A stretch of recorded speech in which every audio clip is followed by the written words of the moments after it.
लिखो माइटोकॉन्ड्रिया। पहले माइटोकॉन्ड्रिया के बारे में बता दें। माइटोकॉन्ड्रिया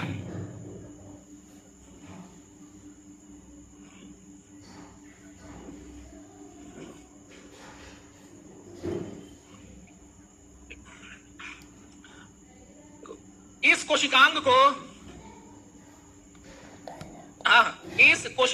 को सर्वप्रथम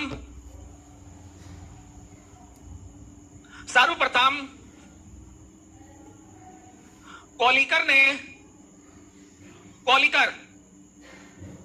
ने देखा। अल्टमैन ने इसका वर्णन बायोब्लास्ट के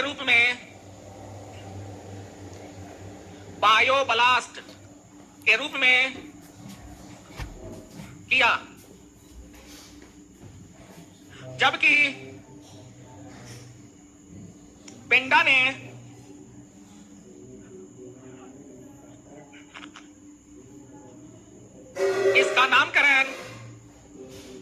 इसका नामकरण माइटोकॉन्ड्रिया किया।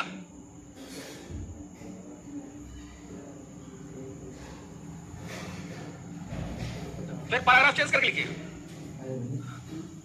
बायोब्लास्ट को नाम रखा। उसका कहना यह था कि ब्लास्ट शब्द जो है ना, एक थैला की तरह होता है, एक जैविक थैला, ठीक है, जिसमें जैविक क्रियाएं होती है, ठीक ना। लेकिन जब पेंडा साहब आए तो उन्होंने कहा कि नहीं, यह एक माइटोकॉन्ड्रिया है जो आकार में गोलाकार या अंडाकार होता है। इसके अंदर फिंगर लाइक यानी उंगली नुमा स्ट्रक्चर होती है, जिसे क्रिस्टी कहते हैं। देखो पैराग्राफ चेंज करके, माइटोकॉन्ड्रिया आकार में गोलाकार या अंडाकार होता है।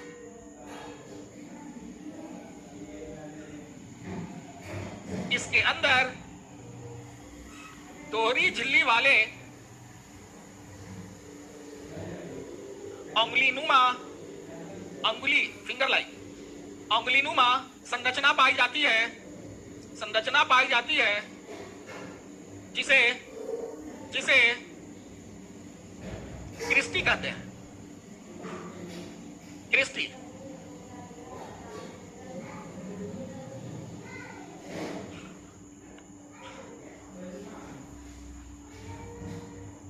इसी क्रिस्टी में कुछ एंजाइम्स पाए जाते हैं। इसी क्रिस्टी में कुछ एंजाइम पाए जाते हैं जो कोशिकीय श्वसन को संपन्न कराते हैं।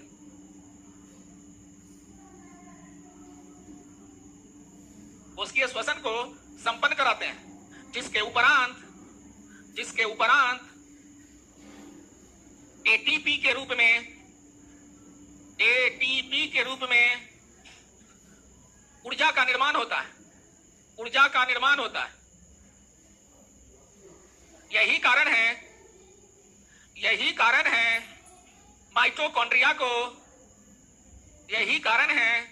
माइटोकॉन्ड्रिया को power house of the cell कहते हैं।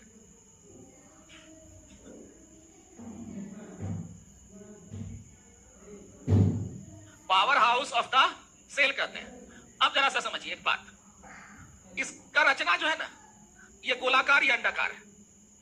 इसके अंदर देखा क्या गया कि उंगली नुमा संरचना है, finger like.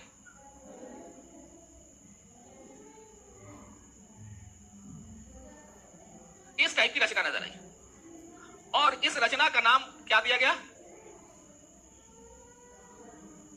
Christie is the part of mitochondria. अब देखो, हम लोग जितना भी भोजन करते हैं उस भोजन में कार्बोहाइड्रेट लेते हैं, इस कार्बोहाइड्रेट का पाचन किस रूप में होता है? याद रखना 3 बात। कार्बोहाइड्रेट का पाचन ग्लूकोज के रूप में, फैट का पाचन फैटी एसिड के रूप में, प्रोटीन का पाचन एमिनो एसिड के रूप में, फैट का फैटी एसिड नहीं वसीय अम्ल, ठीक है। कार्बोहाइड्रेट का पाचन किस रूप में? प्रोटीन का।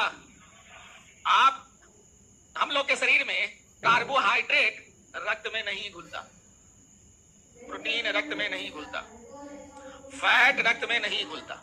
अगर इसको रक्त में जल में घुलनशील बनाना है तो कार्बोहाइड्रेट को ग्लूकोज बनना पड़ेगा, फैट को फैटी एसिड बनना पड़ेगा, और प्रोटीन को तब ब्लड के माध्यम से सिर से पांव तक जहां जिसकी जितनी आवश्यकता है पहुंचा दी जाएगी।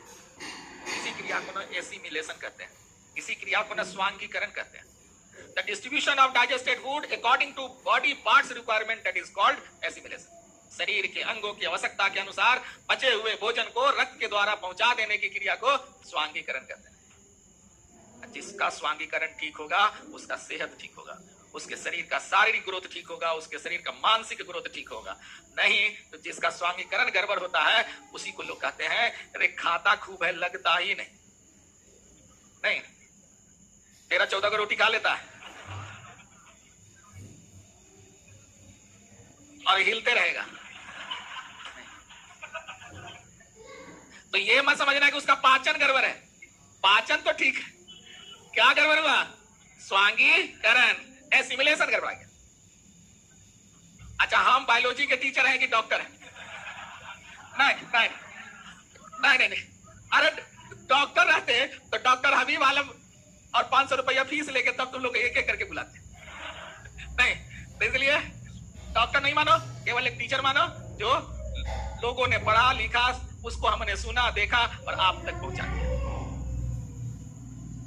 अच्छा तो दुकान वाला का बात छोड़ो ना, तुम तो जाता है तो दुकान वाले को कंफ्यूज करके चलाता है।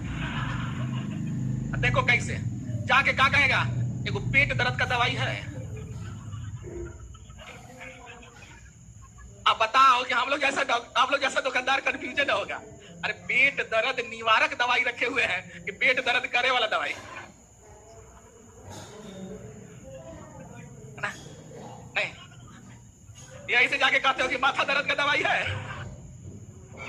नहीं चलिए, तो हमारे शरीर में कार्बोहाइड्रेट किस रूप में पच गया और यह ग्लूकोज ब्लड के द्वारा पूरे कोशिकाओं तक पहुंचेगा। जब पहुंचेगा तो मान लिया जाए कि माइटोकॉन्ड्रिया तक पहुंच गया, C6H12O6 ये पहुंच के चला गया क्रिस्टी में।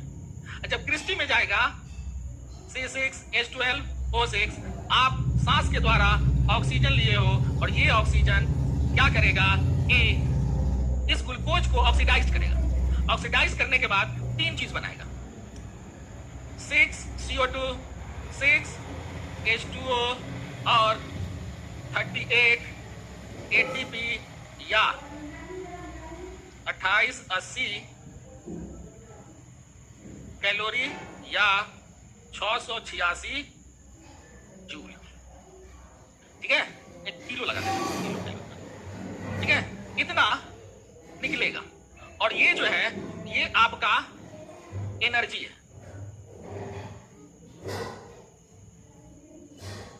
एनर्जी निकला, ठीक है। और ये एनर्जी आपके बायोलॉजिकल एक्टिविटीज के लिए काम आएगा, ठीक है। अब जरा सा ध्यान से एक बात देखिए, एटीपी क्या है? एडिनोसिन ट्राइफॉस्फेट, ठीक है। यह एक प्रकार का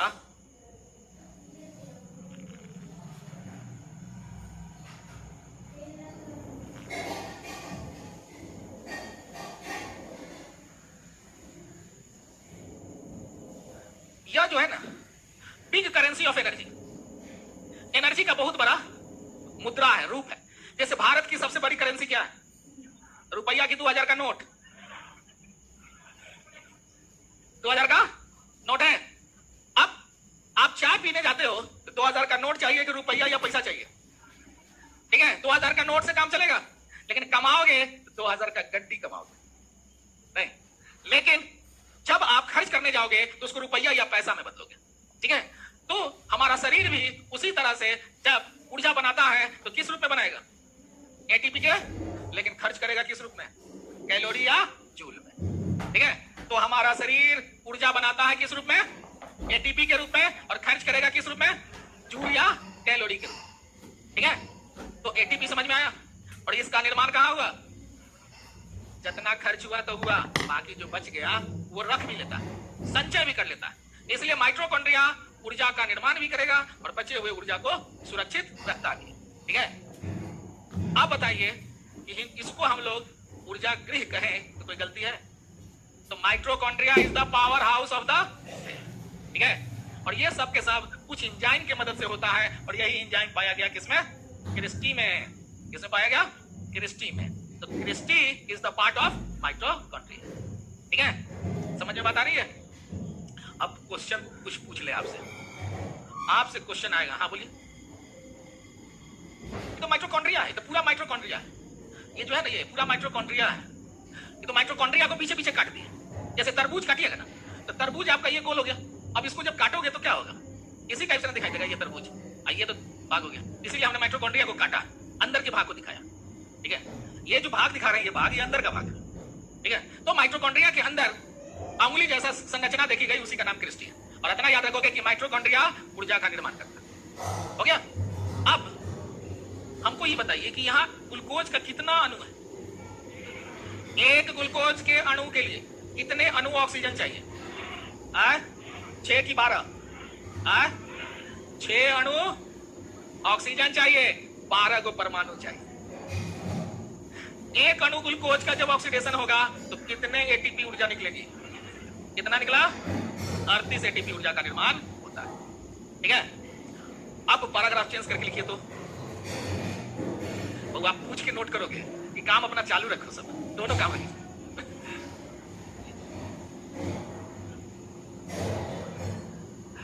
तब तो 2 साल में ना खत्म होगा। समझते भी रहिए और उतारते भी रहिए, दोनों काम करते रहिए। डाउट आए उसको भी नोट करके रखे रहिए। जब आपको लगे कि सर अब बीच में गैप में आ गए तो आप डाउट भी पूछ सकते हैं। ठीक है, हमारे क्लास में अगर आप पढ़ कर नहीं गए तो व्यर्थ गया, सीख कर नहीं गए तो बेकार गया, क्योंकि हमारा उद्देश्य पढ़ाना नहीं है, सिखा देना। ठीक है, इसलिए सीखोगे नहीं तो बेकार हो जाएगा। ठीक है, बात समझ में आया? तो ये कहानी हो गई आपकी एटीपी की। अब पैराग्राफ चेंज करो, लिखो। तो माइटोकॉन्ड्रिया की संख्या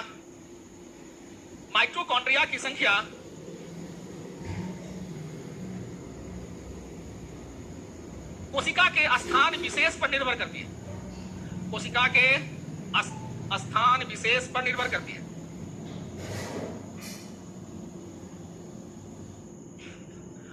जैसे हमारे शरीर के हृदय की, मांसपेशियों की, कोशिकाओं में माइटोकॉन्ड्रिया की संख्या अधिक पाई जाती है।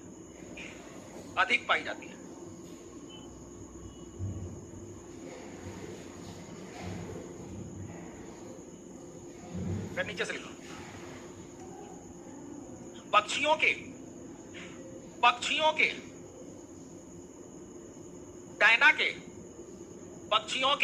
डायना, पंख नहीं, पंख मतलब फीदर, डायना मतलब विंग्स। पंख पक्षी का जो होता है वह मृत कोशिका का बना होता है, और पक्षी का जो डायना होता है वह जीवित कोशिका का बना होता है। नहीं, पंख अलग होता है। पंख मतलब फीदर, मोर का पंख लगा लिया, लेकिन मोर का डंक अलग हो गया। ठीक है, तो उसको विंग कहते हैं, WHING। ठीक है, विंग। तो पक्षियों के डायना के कोशिकाओं में माइटोकॉन्ड्रिया की संख्या अधिक होती है।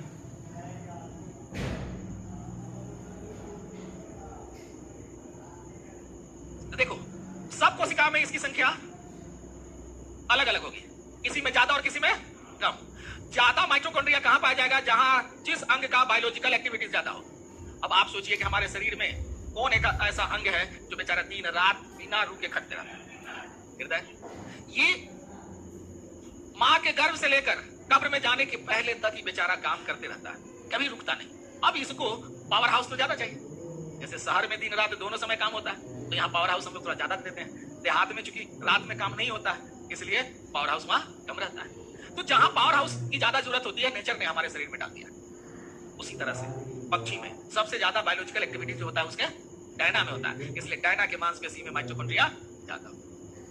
तो अगर आपको परीक्षा में आ गया कि ज्यादा माइटोकॉन्ड्रिया कहां पाया जाता है, तो आप देख लीजिएगा कि उसका बायोलॉजिकल एक्टिविटीज किसका ज्यादा है, अब वही होगा, सीधा सा नॉलेज। ठीक है, तो दो एग्जांपल ये सामने बता दिया आपको कि हमारे शरीर में ज्यादा कहां पाएगा, हृदय की मांसपेशी में, इसी को हम लोग कहते हैं कार्डियक मसल्स। ठीक है, कार्डियक मसल्स में। अब रही बात कि कल आपको बताए थे कि डीएनए मुख्य रूप से न्यूक्लियस में पाया जाता है, लेकिन कुछ ऐसा भी माइटोकॉन्ड्रिया और प्लास्टिड है जिसके पास में अपना डीएनए होता है। तो यदि जिस माइटोकॉन्ड्रिया के पास अपना डीएनए पाया गया, वैसे माइटोकॉन्ड्रिया को कहोगे कोशिका के अंदर कोशिका, सेल विद इन, या prokaryotic cell within eukaryotic cell. तीसरा कहा जाता है ऑटोनोमस सेल ऑर्गेनेल, स्वशासित कोशिकांग। किसको स्वशासित कोशिकांग कहोगे? कौन माइटोकॉन्ड्रिया को? जिसके पास अपना, भारत में जब 370 धारा लागू थी तो कश्मीर को देश के अंदर देश कहा जाता था। अरे 370 के पहले उसको देश के अंदर देश नहीं कर सकते हैं, तब ना ये गवर्नमेंट कहेगी नहीं देश एक राज्य अनेक, इसलिए देश के अंदर देश नहीं रहेगा, देश के अंदर राज्य रहेगा। यही कंसेप्ट पर उसको हटाया गया। तो कश्मीर को देश के अंदर देश की संज्ञा आप देते थे पहले, क्यों? क्योंकि उसके पास अपना झंडा था, अपना संविधान था, अपनी सेना थी। उसी तरह से जिस कोशिका के अंग के पास अपना डीएनए होगा वह ऑटोनोमस कहला सकता है, कोशिका के अंदर कोशिका कहला सकता है। नहीं तो इसको लिखोगे तो नोट में लिखो, नोट में लिखिए तो जिस नोट में लिखो जिस माइटोकॉन्ड्रिया के पास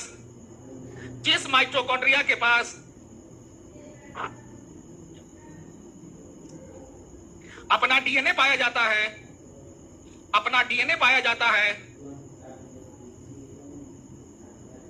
वैसे माइटोकॉन्ड्रिया को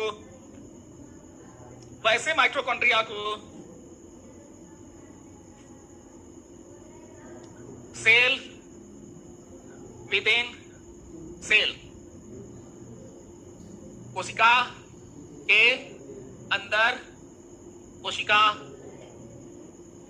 या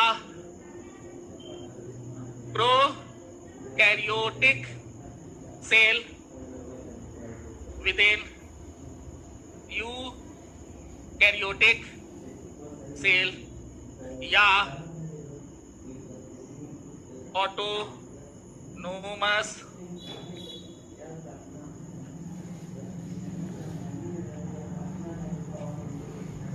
सेल ऑर्गेनेल, स्वशासित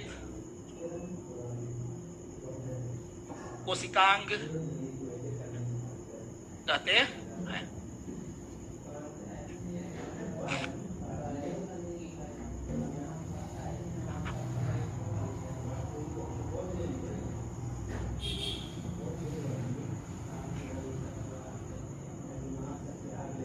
हो गया?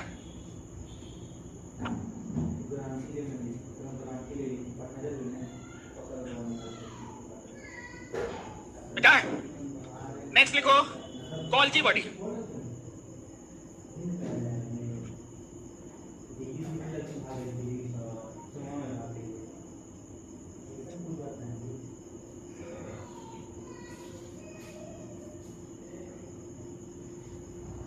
इसको गोल्जी ऑपरेटर्स भी कहते हैं, गोल्जी बॉडी या गोल्जी ऑपरेटर्स भी कहते हैं।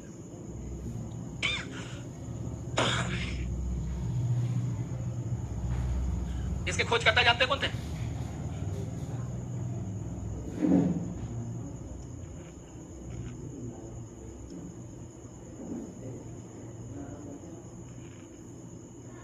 कैमिली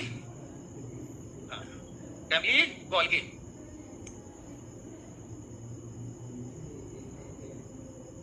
हो गया? लिखो यह नलीनुमा संरचना की होती है, यह नलीनुमा संरचना की होती है, जो एक के ऊपर एक, जो एक के ऊपर एक अवस्थित होता है।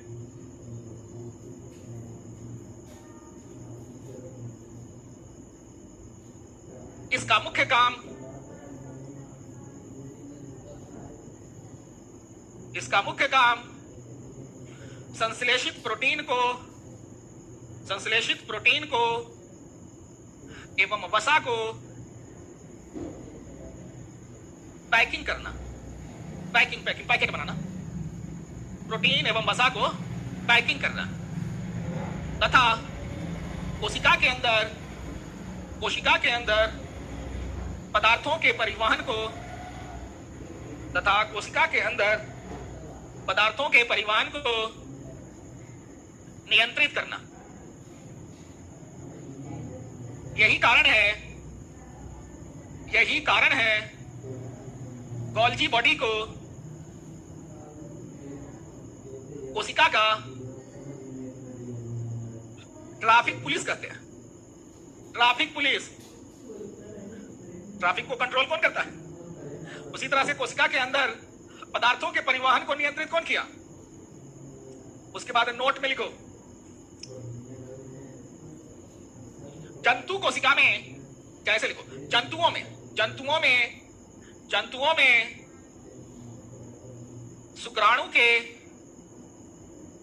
शुक्राणु के एक्रोसोम के निर्माण में, एक्रोसोम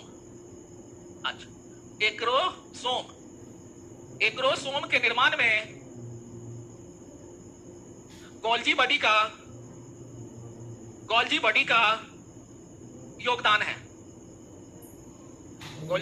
योगदान है। फिर नेक्स्ट दूसरा नोट लिखिए, पादप कोशिका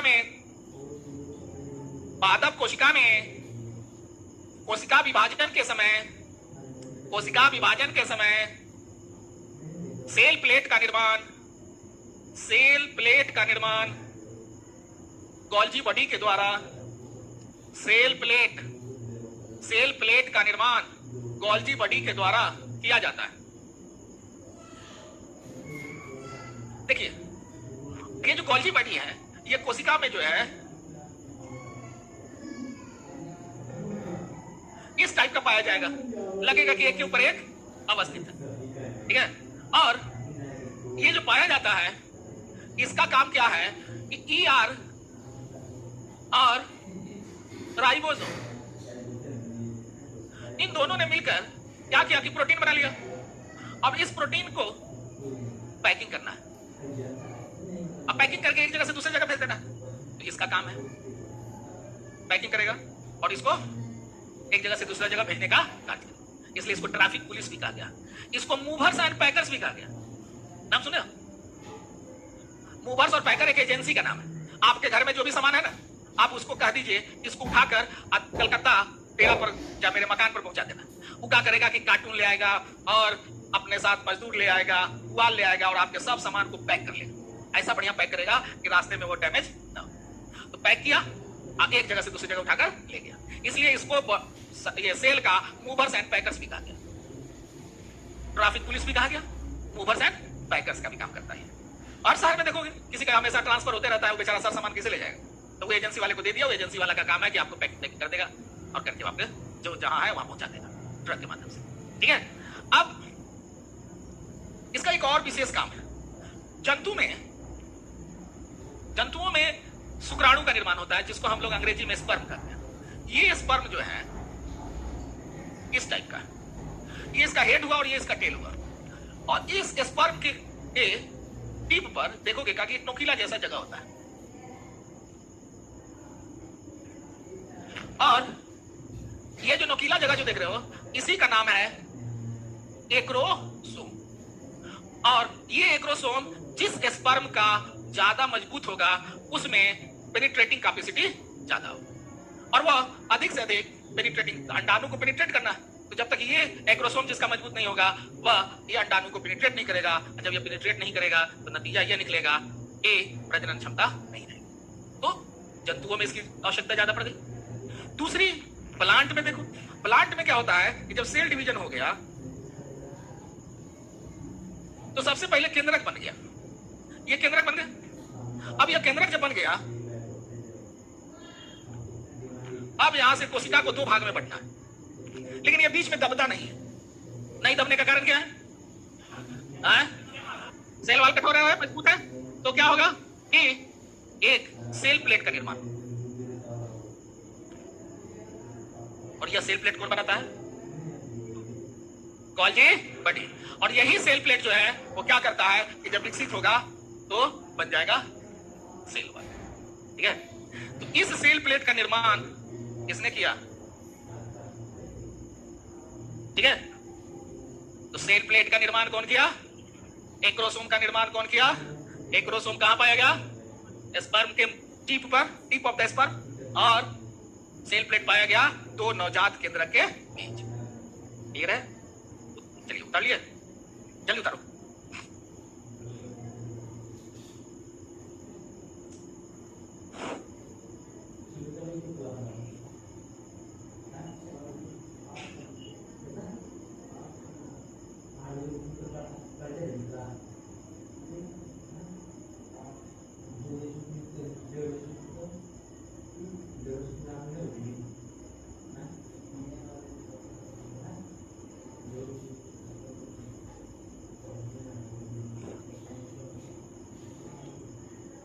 हो गया? अब अगला हेडिंग डालोगे, प्लास्टिड्स, लवक। प्लास्टिड्स, लवक।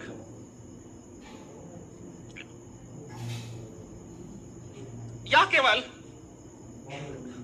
केवल पादप कोशिका में, प्लांट सेल में पाया जाता है, प्लांट सेल में पाया जाता है। जो तीन प्रकार का होता है, जो तीन प्रकार का होता है, पहला क्लोरोप्लास्ट, हरित लवक, हरित लवक। यह, हाँ लिखिए ना, यह हरा रंग का होता है, यह हरा रंग का होता है, क्योंकि इसमें क्लोरोफिल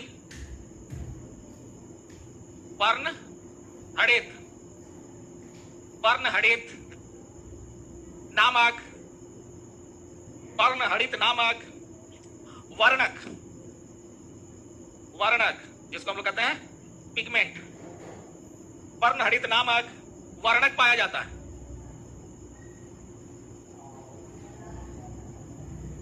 जिसका मुख्य काम सौर ऊर्जा को रासायनिक ऊर्जा में बदलना है, सौर ऊर्जा को रासायनिक ऊर्जा में बदलना है। जो प्रकाश संश्लेषण क्रिया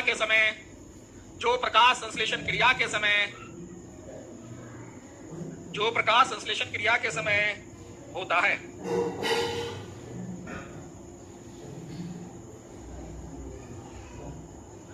यही कारण है क्लोरोप्लास्ट या क्लोरोफिल को किचन ऑफ प्लांट कहते हैं, किचन ऑफ प्लांट, पादप का रसोई घर कहते हैं। दोनों को ऑप्शन में देख लेना, अगर क्लोरोप्लास्ट रहा तो क्लोरोप्लास्ट, क्लोरोफिल रहा तो क्लोरोफिल, और दोनों रहा तो किसको दोगे? क्लोरोफिल को। ठीक है ना? ठीक है, अब दूसरा लिखो,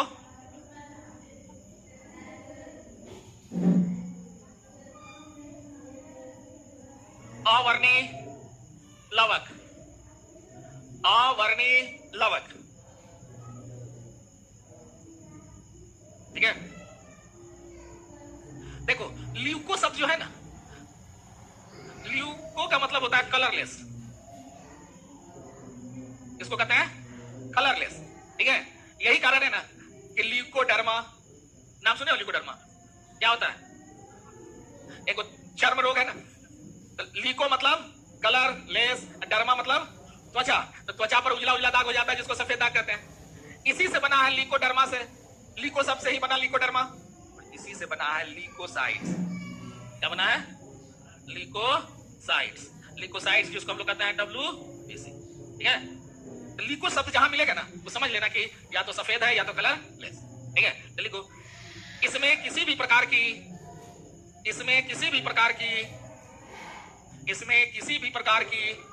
वर्णक कलर पिगमेंट वर्णक नहीं पाए जाते।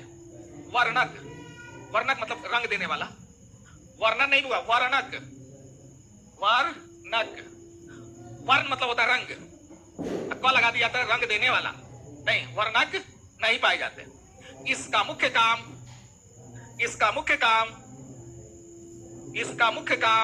भोजन को संचित करना, भोजन को एकत्र करना, भोजन को संचित करना। यह मुख्य रूप से पौधों के, और कहां, यह मुख्य रूप से पौधों के जड़ों में बीज के भ्रूणपोष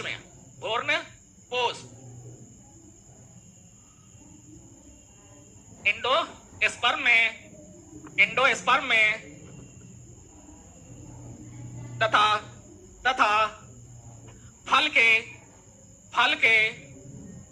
फल भित्ति में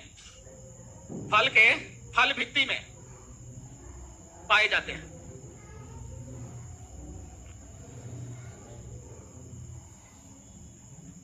जैसे देखो ये आम है ना, अच्छा सेब मान लो,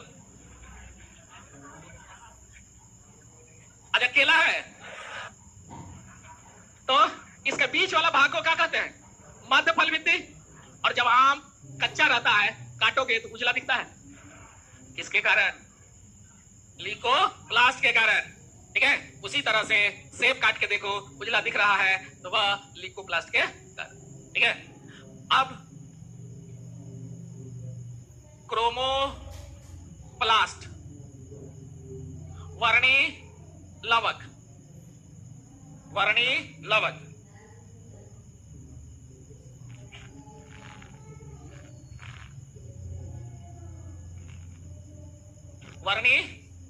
यह रंगीन होता है, कलरफुल। हाँ, यह रंगीन होता है क्योंकि इसमें विभिन्न प्रकार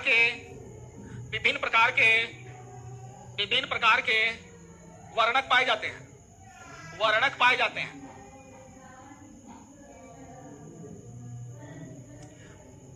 जो फल एवं फूलों में विभिन्न रंग देते हैं, जैसे देखो लिखना,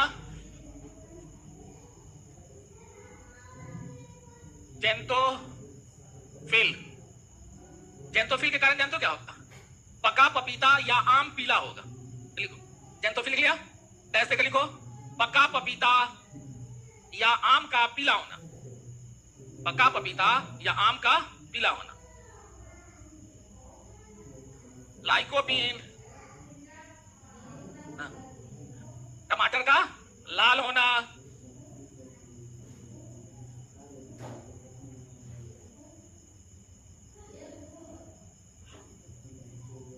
कैरोटीन गाजर का लाल होना, बता रहे। बेटानीन चुकंदर का लाल होना, चुकंदर का लाल होना, बेटानिन चुकंदर का लाल होना, ठीक है। कुकुरमीन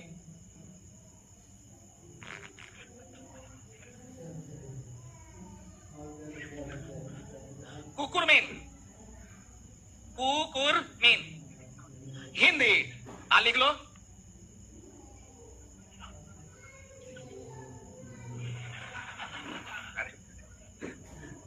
ठीक है, कुकुरमीन का मतलब हुआ हल्दी का पीला होना, हल्दी का पीला होना। अब जितना पीला लगेगा उसमें जेंथोफिल के अलावा सेनोसाइटिन भी होता है, ठीक है। आपको इतना पता है जो परीक्षा में घुमा फिरा के पूछता है तो बहुत सारा कलर पिगमेंट, लेकिन करना पड़ेगा, ठीक है। अब सिंपल सी बात है, बेटानिन का नाम जो पड़ा है, बीट मतलब चुकंदर नहीं, कुकुरमीन नाम पड़ा है क्योंकि कुकुम्बर एक पौधे का प्रजाति है, कुल है, खानदान है उसका, तो उसी खानदान का है हल्दी, इसलिए का नाम पड़ गया, ठीक है। तो हल्दी में जो पीलापन होता है। अब कुछ स्टूडेंट के मन में होगा कि सर हम तो गाजर लाल नहीं काला खाते हैं, कौन कहता है कि सर हम तो गाजर गुलाबी खाते हैं, कोई कहता नहीं सर गाजर तो हम जो है पीला खाते हैं। आप जो गाजर खाइए लेकिन गाजर जरूर खाइए ना, क्योंकि गाजर में ये जो कैरोटीन पाया गया, या कैरोटीन एक प्रकार का प्रोटीन है जिसको हम लोग बीटा कैरोटीन भी कहते हैं, ठीक है। कौन कैरोटीन? और यही बीटा कैरोटीन रोडोप्सिन का निर्माण करता है। और ये रोडोप्सिन किसमें पाया गया? आंख के रॉड सेल में। ये जब रॉड सेल ठीक ठाक रहेगा तो मध्यम प्रकाश में भी दिखाई देगा, और नहीं तो मध्यम प्रकाश में सबको धुंधला दिखता है, और ये जब कमी हो जाएगा तो कंप्लीट अंधा हो जाता है। ठीक उसी तरह से जैसे धूप से घर में जाते हो एक आध 2 सेकंड के लिए नहीं करना पड़ता है ना जी, तो हाँ यही कारण है ऐसा व्यक्ति को रतौंधी कहते हैं। नहीं अगर 2-4 सेकंड में ठीक हो गया तो समझो कि ठीक ठाक हो, और नहीं तब तो फिर दिक्कतें हैं, नहीं मध्य प्रकाश में पता नहीं चलेगा, ठीक है। तो इसलिए बीटा कैरोटीन पाया गया गाजर में, हाँ सभी गाजर में, जितना गाजर है जितना भी आपका चुकंदर है सब में पाया जाता है बीटा कैरोटीन। और यह जो बीटा कैरोटीन गाजर का जो कलर देखते हो, अमाउंट ऑफ बीटा कैरोटीन जिसमें ज्यादा मात्रा में रहेगा तो थोड़ा काला हो जाएगा। जैसे होली आ रहा है ना, लाल रंग का पुड़िया खरीद के ले आओ, उसका पाउडर कैसा दिखता है, हरा या काला ना। अच्छा पानी में घोरते हो तो क्या हो गया, क्या हो, मात्रा घट गया। उसी तरह से जिसमें ज्यादा हो गया वो काला हो गया। लेकिन आप काट के ठीक से देखिएगा, जब खाते हो वो गाजर तो रात देखने में काला, जीभ लाल हो गया। कभी सोचा है खा काला गाजर अजीब हो गया लाल? नहीं, तो चूंकि उसकी मात्रा कम है, नहीं और मात्रा घटेगा वो जो कहते हो ना बाजार में आता है वो गुलाबी टाइप का या हल्का पीला जैसा, उसमें कम हो गया। नहीं तो इस हाँ गाजर काला गाजर है तो बाकी के बनिस्बत ज्यादा फायदेमंद है, इसलिए ना कहा गया कि अरे ये तो घोड़ा को खिलाया जाता है। घोड़ा एक ऐसा होता है कि आज तक किसी घोड़ा को हम चश्मा नहीं देखे, देखे तो चश्मा उसको नहीं रहता, वो लगाया जाता है नहीं, हाँ वो अगल बगल ना देखे, सीधे देखे, ठीक है। अब देखो इतना काम आप लोगों को समझ में आता गई, तो ये सारे कोशिका के अंग थे, ठीक है। अब आप हमको बताइए ऐसा कोशिका का अंग बताइए जो केवल एनिमल सेल में पाया जाता है परंतु प्लांट सेल में नहीं। वेरी गुड, सेंट्रोसोम किसमें पाया गया? केवल प्लांट सेल में पाया जाता है। और ऐसा कोशिका का अंग बताओ, 3 को बताओ जो प्लांट सेल में तो है लेकिन एनिमल सेल में नहीं है। सेल वाल,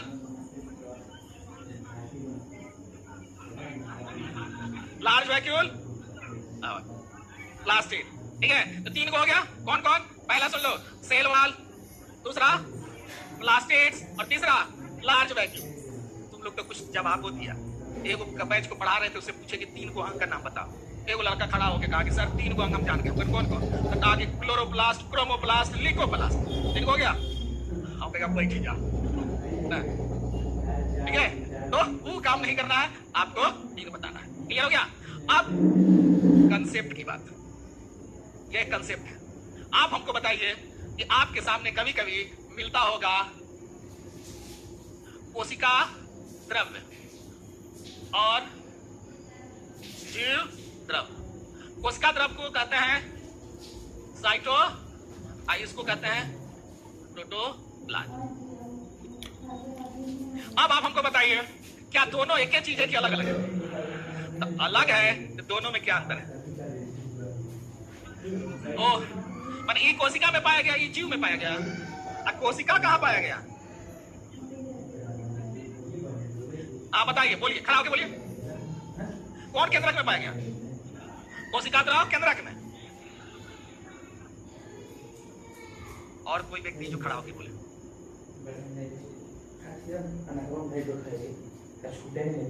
कोशिका द्रव और खा बोलिए।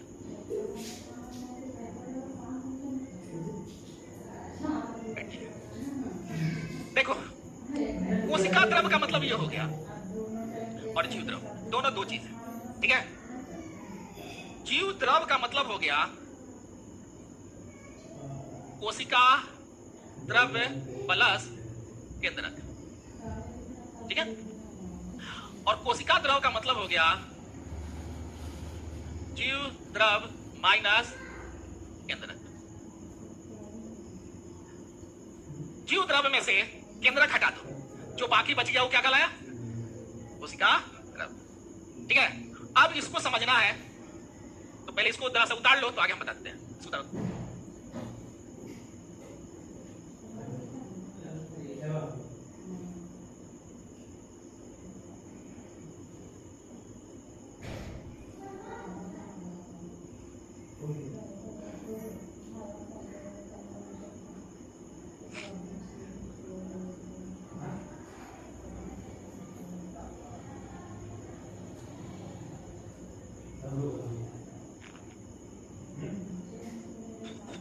देखो, आपको हम बोले होंगे कि कोई भी अंडा एक कंप्लीट सेल होता है, बताया था ना।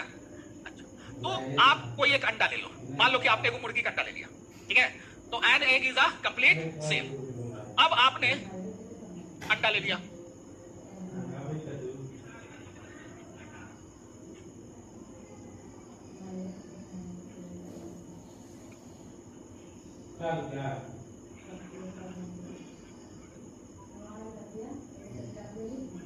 अच्छा, जो कि अब ये वाला बोर्ड नहीं है कि हम उसको साइज बताएं। ये अंडा देख लिया, लेकिन ये मत पूछना कि अंडा किसका है, समझो कि अंडा है, ठीक है। अच्छा, मान लेना है, ठीक है। अब कोई भी अंडा देखोगे तो उसके चारों तरफ, देखो एक बात आपको बताते हैं, हाथी और कुत्ता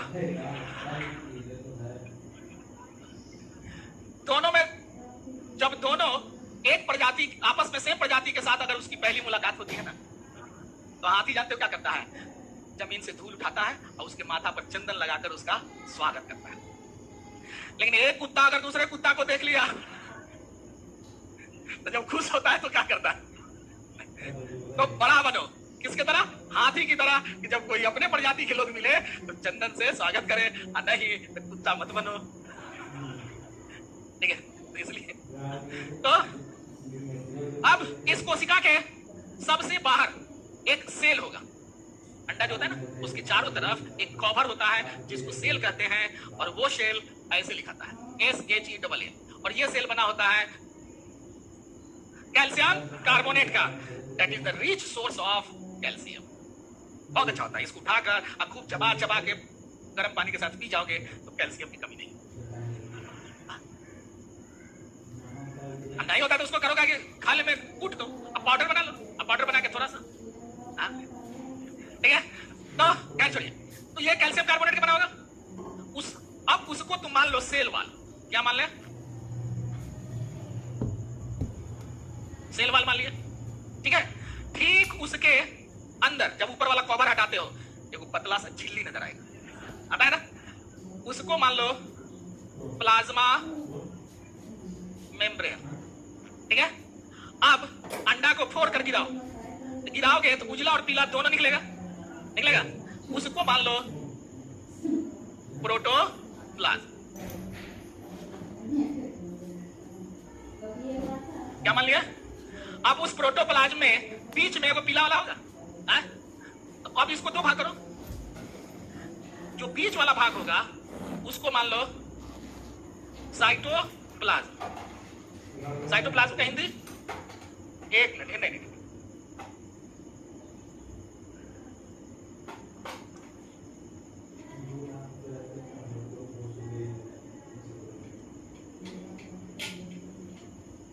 न्यूक्लियोप्लाज्म, इसको कहोगे केंद्रक द्रव्य, ठीक है। और जो उजला वाला भाग बचा उसको कह दो साइटोप्लाज्म। हिंदी क्या हो गया? कोशिका द्रव्य। इस केंद्रक द्रव से क्या बना? न्यूक्लियस, यानी कि केंद्रक बना। और इस साइटोप्लाज्म से, यानी कि इस कोशिका द्रव्य में जितना अंग बताए हैं ना, वो सारा का सारा अंग हो गया। माइटोकॉन्ड्रिया नहीं, गोल्जी बॉडी, राइबोसोम, सेंट्रोसोम, ठीक है। ये सब किस में आएगा?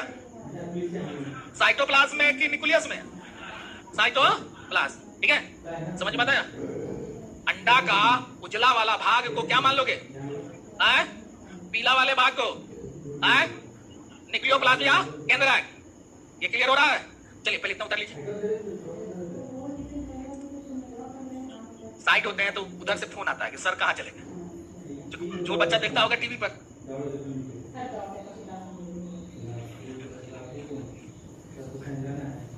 कुछ को लगता है ना कि क्लास ओवर हो गया, सर नहीं है, अब वहां सर दिखाई दे रहे हैं बोर्ड पर।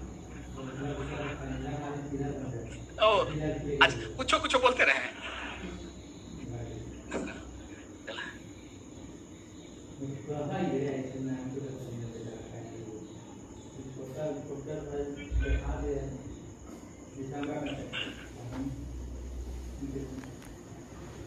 अच्छा, अंडा के पीला वाला भाग में ज्यादा प्रोटीन पाया जाता है कि वसा?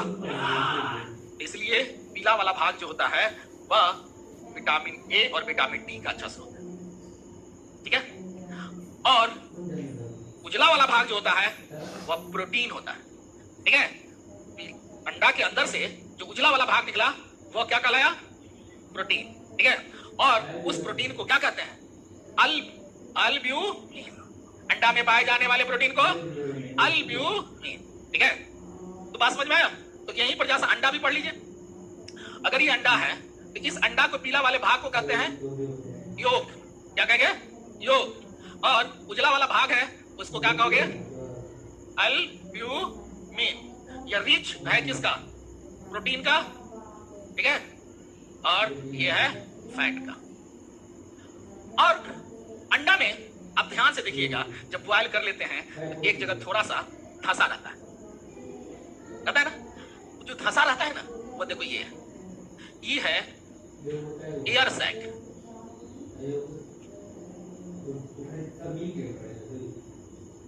क्या है?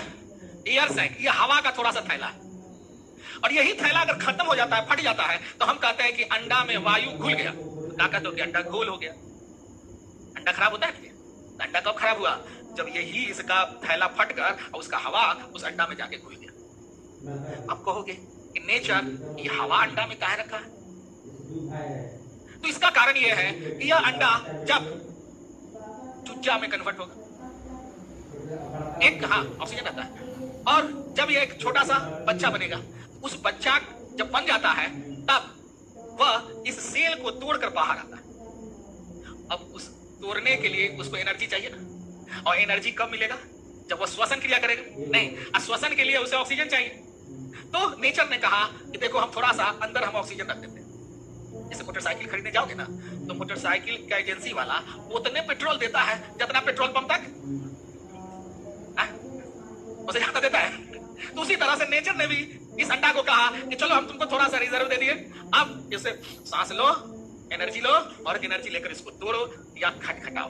जैसे ही खटखटाएगा, तोड़ेगा, माँ उसके आसपास रहती है, समझ जाती है कि हमारा बच्चा बाहर आना चाहता है, इसलिए वो तोड़ के बाहर निकाल देती है। और जब बाहर वो बेचारा निकलता है तो वातावरण में प्रचुर मात्रा में ऑक्सीजन। इसलिए जब आप घर में थे थोड़ी ऑक्सीजन आपको मिल रही थी, अब आप बाहर आ गए हो, अपॉर्चुनिटी ही अपॉर्चुनिटी है, जो लेना है ले लो।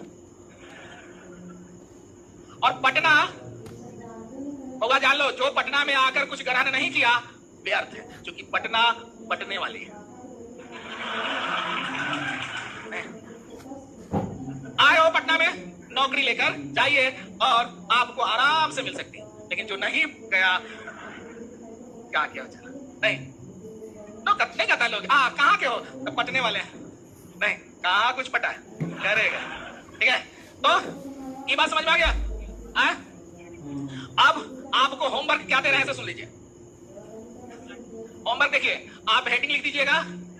अच्छा, साइटोप्लाज्म लिख दोगे। अच्छा, उसके बाद क्या करना, एक नंबर में लिखोगे माइटोकॉन्ड्रिया, लिख दिया। यहां पर लिखोगे power house of the cell. ठीक है, सेल विद इन सेल, यानी जितना भी हमने उसके बारे में बोले हैं उसको डालना है। ठीक है, दूसरा लिखोगे गोल्जी बॉडी, क्या लिखोगे, traffic police of the cell. तीसरा लिखा ribosome factory of protein, lysosome क्या लिखोगे, सुसाइडल बैग, डाइजेस्टिव ग्लैंड या एटम। ठीक है, पांचवा में लिखा लार्ज वैक्यूल, क्या लिखा, only in plant cell. Centrosome only in animal cell. ठीक है, साथ में लिखा plastids only in plant cell. नहीं तो एक जगह ही आपका इकट्ठा हो जाएगा।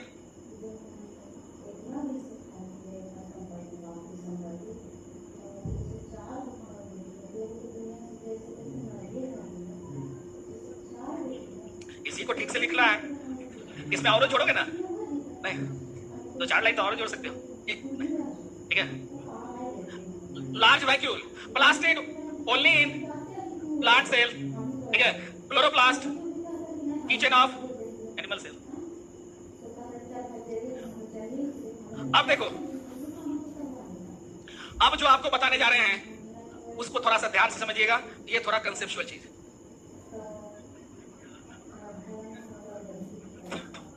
क्या है,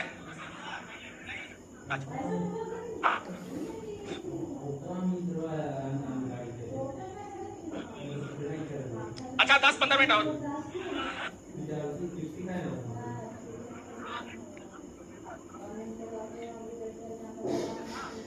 देखो, कोशिका के अंदर केंद्रक है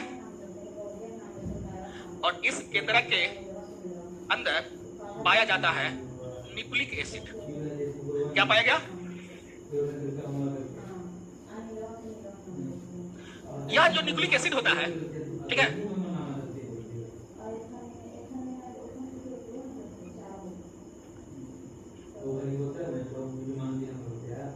न्यूक्लियोटाइड्स का बहुलक होता है। न्यूक्लिक एसिड किसका बहुलक है, न्यूक्लियोटाइड्स का। और ये जो न्यूक्लिक एसिड है ये 2 प्रकार का है, एक को कहोगे और दूसरा, ठीक है। ये जो डीएनए है ये आप देखे थे, ये डबल हेलिकल ऐसे पाया गया, ऐसे पाया गया ना, ठीक है। अब ये डीएनए जो डबल हेलिकल पाया गया और यह एक धागा नुमा है, लगता है ना कि सुतली है, और इसी सुतली का बंडल बन जाए, गांठ बन जाए, तो वह बन जाता है क्रोमोसोम, गुणसूत्र बन जाता है। क्या बन गया, गुणसूत्र। अब आइए मिटाइए इसको,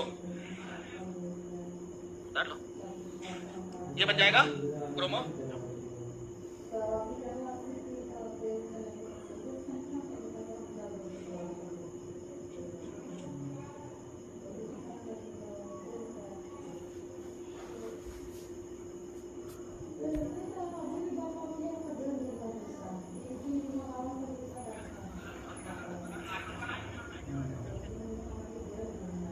उतार लिया। अच्छा, जब आरएनए डीएनए बताएंगे तब, अभी आपको केवल डीएनए पर ध्यान दो, ठीक है। ये डीएनए है जो दिखाई दिया आपको रस्सी की तरह बटा हुआ। अभी रस्सी को गोल करके गांठ बनाते हैं, ठीक है। अब देखिए इसको हम ऊपर ले जा रहे हैं।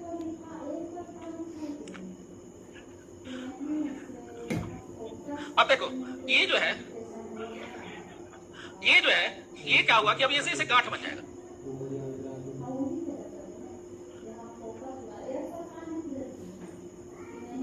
फिर एक और डीएनए देखिए, इस तरह से एक और डीएनए रहा, और ये डीएनए भी आया और ये गांठ बनने के लिए आ गया। अब ये भी जो है इस टाइप से बनता जाए।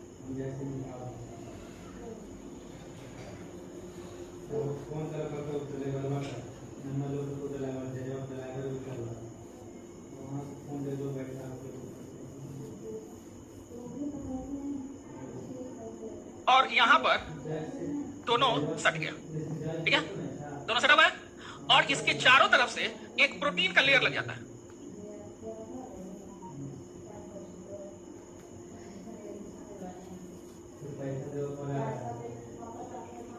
और यह क्या बन गया? क्रोमोसोम।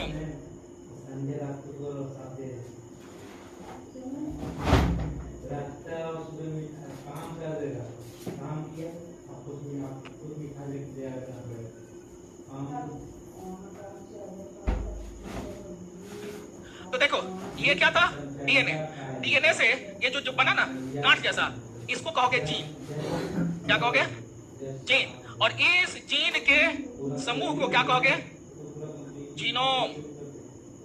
क्या कहोगे? जीनोम। और इसी जीनोम से क्या बना?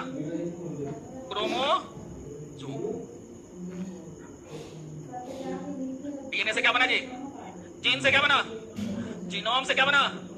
क्रोमोसोम, ठीक है।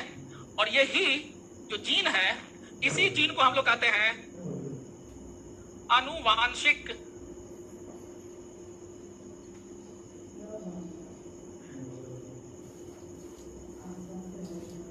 गुणों का वाहक। क्या कहते हैं? आनुवांशिक गुणों का वाहक। अब क्रोमोसोम जो होता है,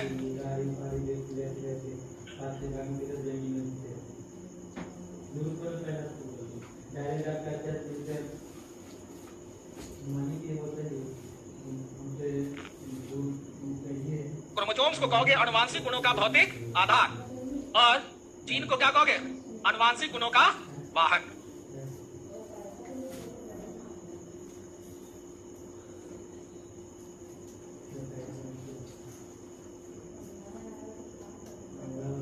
जिस पर पाया गया नहीं, फिजिकल बेसिस, भौतिक आधार जिस पर ये पाए गए, जिसको हम लोग कहते हैं फिजिकल बेसिस ऑफ, ठीक है। पहले डीएनए खत्म नहीं होता, आरएनए में क्या पीछे है?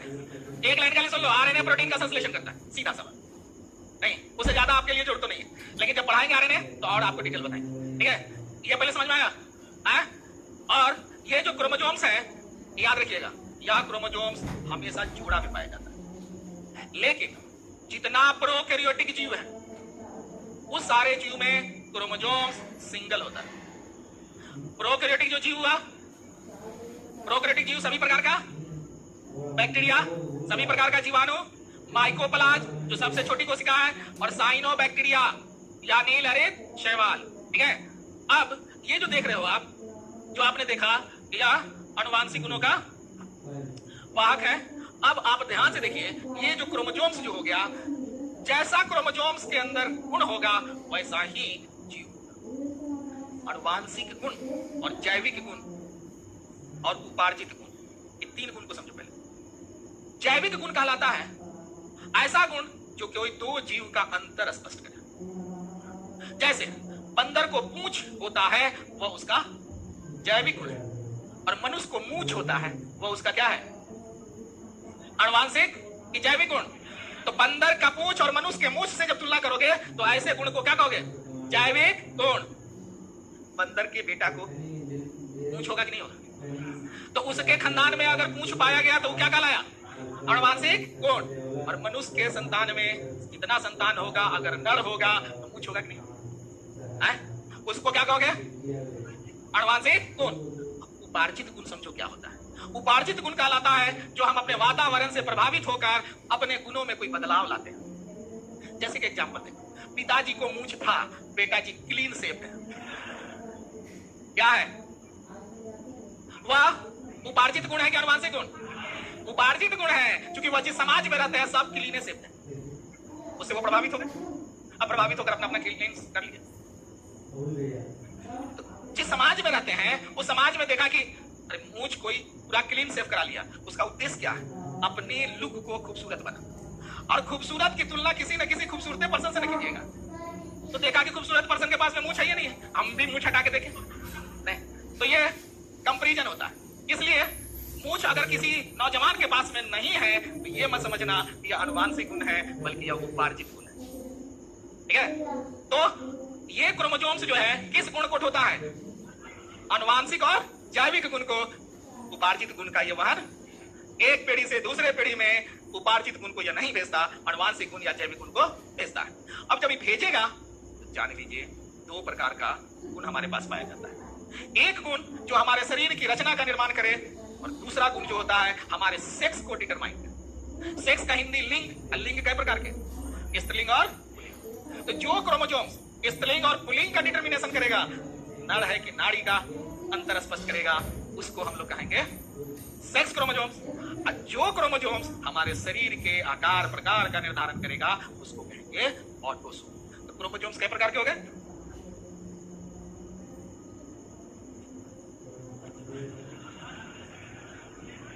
हाँ, छोड़ रहे हैं, लग रहा है जैसे तुम लोग का डिटेंशन सेंटर में थोड़े रखे हैं।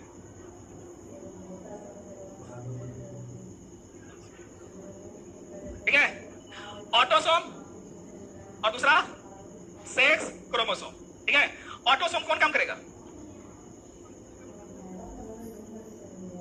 शरीर के अंगों के आकार प्रकार का निर्धारण। और सेक्स क्रोमोसोम्स किसका निर्धारण करेगा?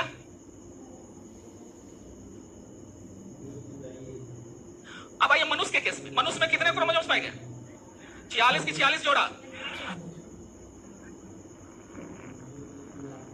22 जोड़ा होगा ऑटोसोम, और एक जोड़ा होगा सेक्स क्रोमोसोम्स। और एक जोड़ा में अगर मेल होगा तो अलग अलग, इसको कहोगे हेट्रोसोम। क्या कहोगे? हेट्रो मतलब अलग अलग। ठीक है, और अगर फीमेल हो गई एक्स और एक्स, फीमेल में क्या हो गया? होमोसोम की हेट्रोसोम, होमोसोम। लेकिन एक बात सुन लो, मुर्गा मुर्गी पक्षी इसमें उल्टा होता है। क्या उल्टा होता है? आगे पोंछ पीछे मुंह। पूछ रहा है क्या उल्टा? बना रहे क्रोमोसोम से पूछ रहा है क्या उल्टा होता है?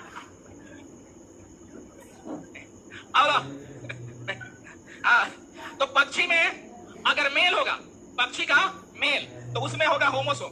ठीक है, और पक्षी का फीमेल होगा तो उसमें होगा हेट्रोसोम। यानी मुर्गा में जेड जेड, मुर्गी में जेड डब्ल्यू, उल्टा होता है। ठीक है, अब लिंग का निर्धारण कैसे किया सो देख लो। अगर यह एक्स ई एक्स से मिल गया तो क्या हो गया? ही किसी,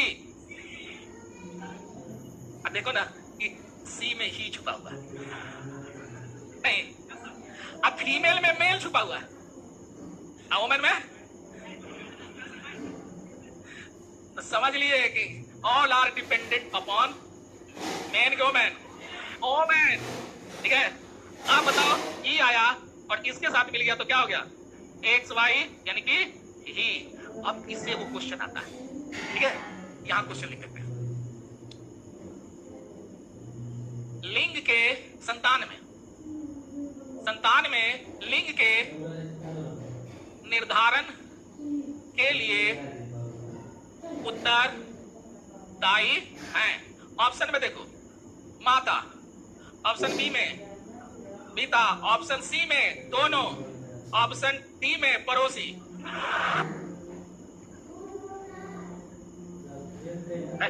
बता, अरे हल्ला क्या करता?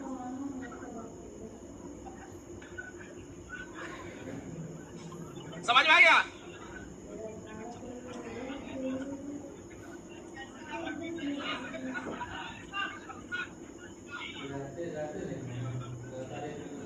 कल बताएंगे कि माता क्यों बदनाम है।